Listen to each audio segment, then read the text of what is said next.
Bonjour à tous et bienvenue dans cette nouvelle vidéo. Après une semaine de break au niveau des vidéos, principalement pour raisons de santé et accessoirement pour raisons de manque de sujet, ni plus ni moins, je vous reviens pour vous parler aujourd'hui de deux endroits. Un endroit que je vous déconseille et un endroit que je vous conseille fortement. A tout de suite. Depuis le 3 mai, en France, vous avez retrouvé plus ou moins votre liberté. Vous pouvez aller à l'étranger, vous pouvez voyager dans toute la France. Il vous reste encore le couvre-feu, que nous n'avons plus en Belgique. Mais par contre, en ce qui nous concerne, nous, Belges, pour aller en France, nous devons passer un test PCR 72 heures avant l'arrivée sur le territoire de la République française. Test PCR, me direz-vous, ben, fort bien, on peut passer un test PCR, sauf qu'un test PCR, c'est 47,50 € chez nous, non remboursé, contrairement à un test PCR que vous feriez en préopératoire, par exemple. Donc ici, dans le cadre de voyages touristiques non essentiels, le test PCR est à 47,50 €. Je pensais, malgré le coût de ce test PCR, partir cette semaine en France, puisqu'il y a un long congé. Et puis finalement, je ne partirai pas, je vais économiser 47,50 € pour la bonne et simple raison que la météo qui s'annonce semble assez mauvaise pour la semaine. Et ça va être à peu près la même chose en Belgique. D'ailleurs, le temps est en train de changer pas mal aujourd'hui.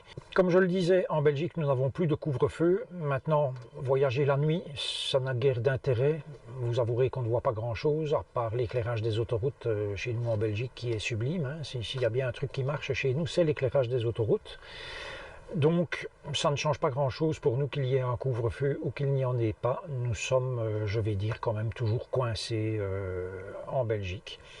Depuis 4 semaines, avec ma compagne, nous partons le week-end. Donc, elle me rejoint le vendredi soir et on part jusqu'au dimanche soir ou le lundi matin en général. Pour lui changer les idées, pour me changer les idées et pour être accompagné de temps en temps. J'avais décidé de passer ce week-end aux ruines médiévales de Poil-Vache. Alors, je sais, c'est un nom bizarre. Ce sont des ruines médiévales qui se situent à 5 km de Dinan, ville que vous devriez normalement connaître, pour ceux en tout cas qui connaissent le jazz et le saxophone, puisque Dinan est la ville d'Adolphe Sax, l'inventeur du saxophone. Et donc nous arrivons tant bien que mal sur le parking qui se trouve juste à côté des ruines. Bon, la route pour y accéder est extrêmement étroite, donc impossible de toute façon de se croiser à deux véhicules. Même des voitures, ça doit être assez compliqué. Et il y a deux endroits où la route se divise en deux, ce qui permet à ces endroits-là de pouvoir se croiser. Et on arrive donc sur un parking plus ou moins plat, on va dire, assez petit, je dirais 4 véhicules. Quand nous sommes arrivés, il y avait déjà un fourgon, un français, du Pays Basque, je présume, puisque sur la plaque il était marqué EH. Donc EH, c'est le Pays Basque. Et puis donc nous sommes arrivés, un autre camping-car est arrivé peu après nous, et ensuite un camion d'expédition. Oui, oui, un camion d'expédition immatriculé en Belgique. Qu'est-ce que ce camion venait se perdre là, dans une route super étroite. Et donc avec ces 4 véhicules, le parking était plus ou moins complet. Guère plus de place pour mettre des voitures, de visiteurs, etc.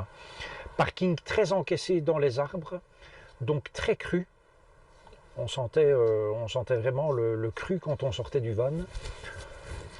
Pas terrible, vraiment pas terrible comme parking, aucune vue dégagée, voilà, donc on n'a pas vraiment apprécié cet endroit pour dormir, on y a quand même passé la nuit, et puis on s'approche des ruines donc, qui sont juste à côté, et en fait vous ne savez même pas faire le tour des ruines à pied.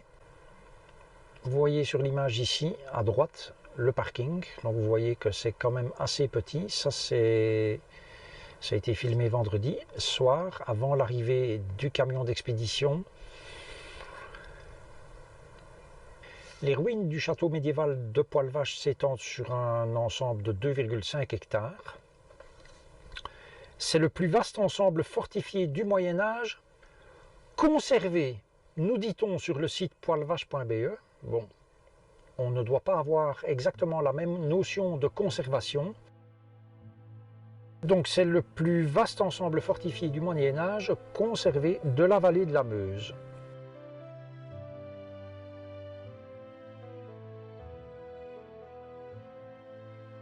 Ces ruines sont situées sur un éperon calcaire qui domine le fleuve, la Meuse donc, et le village de Haux, H-O-U-X.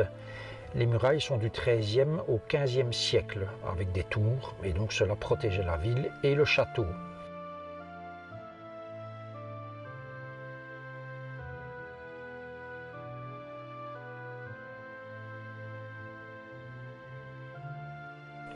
Je ne sais pas où a pu exister un château à cet endroit-là. Toujours est-il que la visite de ces ruines, ou plutôt de cet amas de pierres, parce que c'est grosso modo ce qui reste, plus ou moins, ça coûte 2 €. Le site est évidemment fermé, puisque c'est payant, donc on ne sait même pas faire le tour. Et j'ai mis le drone en l'air pour voir exactement ce qu'il en était, et franchement, ça ne nous a pas donné, à ma compagne et moi-même, l'envie du tout de visiter ces ruines. En fait de conservation, c'est la nature qui semble très bien conservée, puisque la nature a repris le dessus sur les constructions d'antan. Et en fait c'est finalement une forêt sur 2,5 hectares, entourée de ci de là de restants de murs et de nombreux amas de pierres. Donc cela n'a pour moi aucun intérêt. Si on veut mettre des ruines en valeur, eh bien, à mon sens, le minimum est de dégager déjà toute cette végétation. Il y en a, ma foi, suffisamment autour, comme vous pouvez le voir. Donc voilà, on a été extrêmement déçus et on s'est enfui de là dès le lendemain matin. Et où avons-nous été le lendemain matin? Eh bien, pas extrêmement loin. Nous avons été au château de la Vaux-Sainte-Anne, tout près de Rochefort, en Surlesse. En Surlesse qui est aussi normalement connu de par l'Europe, je vais dire, puisqu'il y a les grottes de Han qui sont très connues, et il y a également le parc animalier. Donc vous avez dans cette région pas mal de choses que vous pouvez faire. Il y a à Han-sur-Lesse une aire de service. Moi personnellement, je n'y ai jamais mis les pieds. Elle se trouve très exactement à 2 km d'où je me trouve pour le moment. Les gens sont les uns sur les autres, c'est 7 € par jour, je pense, minimum avec les services. Donc moi, ça ne m'intéresse pas. En face, il y a un camping. Aujourd'hui, c'était pas mal rempli. L'aire de service, pas mal rempli également. Et donc, il y a de belles petites choses à faire dans cette région. Pour parler des grottes de Han et en particulier du parc animalier, si un jour vous visitez le parc animalier, vous entendrez des commentaires en 4 langues. Il y a très longtemps, c'était même 10 langues. Et la diffusion des commentaires dans le camion qui parcourt le parc animalier, c'est réalisé par une application que j'ai faite et qui fonctionne sur iPad. Il y a un iPad par camion et c'est l'iPad qui gère le circuit et qui diffuse les commentaires dans les langues choisies par les chauffeurs. Donc s'il y a des gens qui parlent l'allemand, des gens qui parlent le néerlandais et le français, le chauffeur sélectionne 3 langues, allemand, français, néerlandais. Et les commentaires sont diffusés de manière entièrement automatique dans les 3 langues. Voilà, je suis assez fier de cette application et le domaine des grottes de Han, c'est un client que j'ai depuis plus de 20 ans pour cette application spécifique. Actuellement sur iPad, mais anciennement ça tournait, pour ceux qui connaissent, c'est-à-dire pour ceux qui ne sont pas jeunes, ça tournait sur des petits iPads, donc c'est dans les premiers PDA, je vais dire, Personal Data Assistant. J'en reviens au château de la Vaux. Ce château a été construit également dans les années 1300, je pense. Il a évolué au fil du temps, il a été transformé, des tours ont été rajoutées. Il a été entièrement détruit en 1924. Le château de la Vaux-Sainte-Anne, à l'origine, ce n'était qu'une seule tour, construite en 1244. En 1450, il y a 3 grandes tours qui sont reliées par des courtines. En 1500, la 4e tour est construite. En 1634, la forteresse est transformée en habitation style Renaissance. En 1924, le château est une ruine et ces ruines sont vendues à une société. Et vous voyez sur les images ce qu'est devenu ce château qui est classé depuis 1937. Il a servi pendant la Seconde Guerre mondiale pour cacher des œuvres d'art des musées de Bruges et d'Anvers.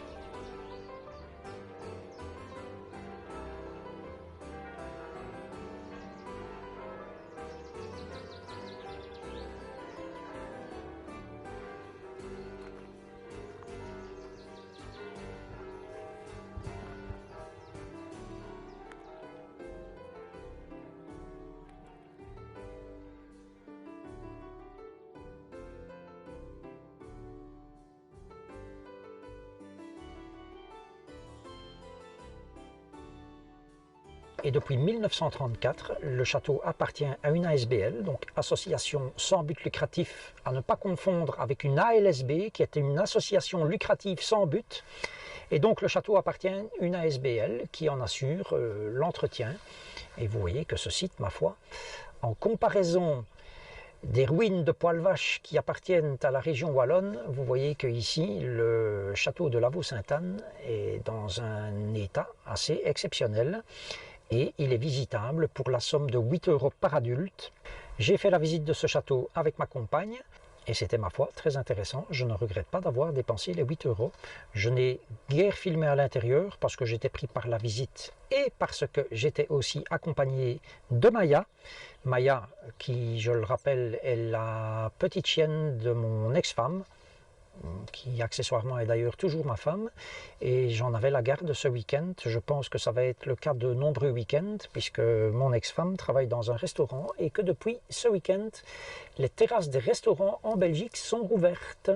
Franchement, je vous le dis, cela vaut la peine de visiter cette région, donc la région de An-sur-Lesse, Lavaux-Sainte-Anne. C'est magnifique. La E411, donc l'autoroute, passe juste à côté. Vous savez qu'en Belgique, les autoroutes sont gratuites.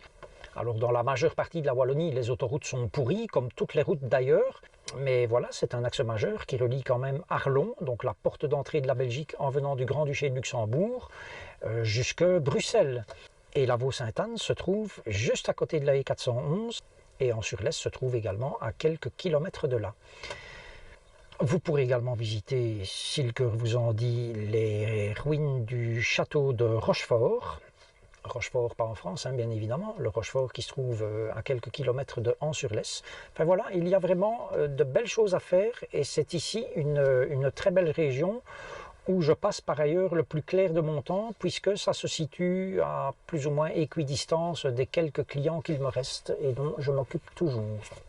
De nombreuses possibilités de parking, dont le parking sur lequel je me trouve, qui est donc bien un parking avec le panneau E9A, c'est-à-dire le P tout seul, et donc vous pouvez stationner ici sans le moindre problème et y dormir le temps que vous voudrez, tant que rien ne déborde du van, ce qui veut dire pas de table, pas de chaise, pas de barbecue, pas de brasero, pas de store, ni tout cela. Donc vous pouvez stationner, manger, dormir sans le moindre problème. Quant à moi, j'ai bien évidemment hâte de pouvoir enfin repartir. Ça ne sera pas cette semaine puisqu'on annonce du très mauvais temps en France et comme je l'ai dit en début de vidéo, moi je ne vais pas aller claquer 47,50 € dans un test PCR pour rester enfermé dans mon van en France parce que ça c'est quelque chose que je peux faire ici. On annonce à peu près le même temps ici et donc ben, ma foi je vais encore attendre. Est-ce qu'on va devoir obligatoirement se vacciner? Je pense que oui. À mon sens, on n'y échappera pas. Si on veut pouvoir voyager, on n'aura pas le choix. J'avais en tête de partir en Norvège un petit peu cet été. Pour le moment, la Norvège est totalement fermée aux étrangers. Donc ça, j'oublie. Peut-être la Suède, peut-être le Danemark, je ne sais pas. Tout est vraiment un point d'interrogation pour le moment et je vous avoue bien qu'on vit au jour le jour et que c'est moralement extrêmement fatigant, mais c'est comme ça pour tout le monde. Cette vidéo est maintenant terminée. Je vous dis à la prochaine et d'ici là, prenez grand soin de vous.